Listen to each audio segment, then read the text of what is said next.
करीब 200 चुनावी रैलियों में हुंकार। विपक्षी दलों पर सियासी वार के बाद अब पीएम मोदी चले मौन धारण करने। इसके लिए जगह मुकर्रर है कन्याकुमारी का मशहूर विवेकानंद रॉक। पीएम मोदी की आध्यात्म साधना की तारीख भी दिलचस्प है। 1 जून को जब लोकसभा चुनाव के 7वें चरण का मतदान होगा, पीएम मोदी अपनी आध्यात्म साधना से मौन संदेश देंगे। चुनाव की गहमागहमी के बाद और वोटिंग के आखिरी दिन पीएम मोदी की आध्यात्म साधना कोई नई नहीं है, बल्कि वो 2014 के चुनावों से ही करते आ रहे हैं। 2014 में आखिरी राउंड की वोटिंग थी 12 मई को। इस दिन मोदी महाराष्ट्र के प्रतापगढ़ में छत्रपति शिवाजी के किले में गए थे। इसके बाद 2019 में पीएम मोदी ने केदारनाथ की एक गुफा में साधना की थी। वो तारीख थी 19 मई, जब देश में आखिरी दौर की वोटिंग हो रही थी। अब 1 जून को पीएम मोदी विवेकानंद रॉक जाएंगे, जब 7 राज्यों की 57 सीटों पर वोटिंग हो रही होगी।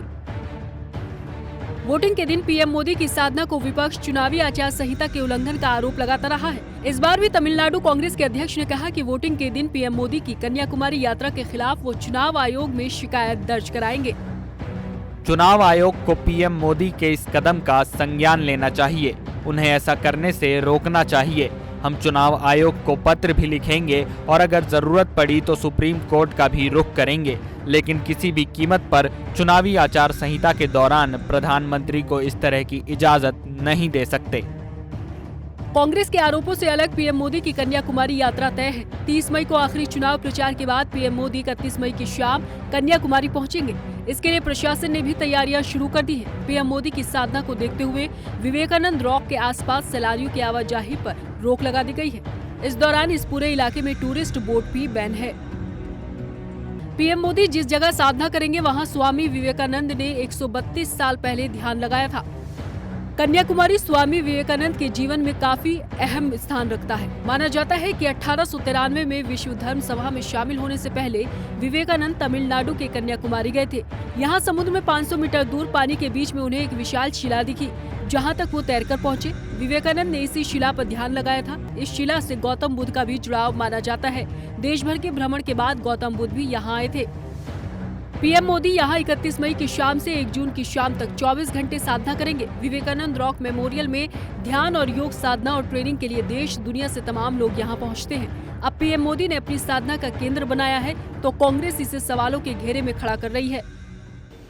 तो मेन स्ट्रीम टीवी में देख रहा था, तो वहाँ मतलब कि हमारे प्रधानमंत्री जी कन्याकुमारी में विवेकानंद रॉक मेमोरियल में ध्यान करने जा रहे थे। मतलब कि ध्यान करने जा रहे थे। अब जिस शख्स को विवेक का मतलब नहीं पता, जिस शख्स को मालूम नहीं कि विवेक का मतलब क्या है, वो क्या ध्यान करेगा। मतलब कि एक फोटो आपको याद है तो केदारनाथ भी ऐसे ही गए थे, केदारनाथ भी ऐसे ही ध्यान कर रहे थे। तो अगर वो प्रायश्चित करने जा रहे हैं तो अच्छी बात है। अगर वो प्रेरणा लेने जा रहे हैं विवेकानंद की राइटिंग्स की, उनकी स्पीचेस की, तो अच्छी बात है। ये विवेक की बात है कि वो कहते हैं कि भाई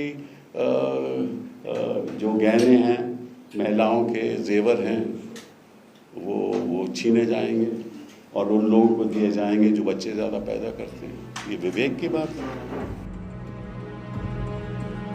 पीएम मोदी की साधना पर विपक्ष ने पहले से ही निशाना साधना शुरू कर दिया है। सवाल ये है कि धर्म, अध्यात्म और साधना तक तो ठीक है, लेकिन पीएम मोदी हर बार इसके लिए आखिरी राउंड की वोटिंग का ही दिन क्यों चुनते हैं।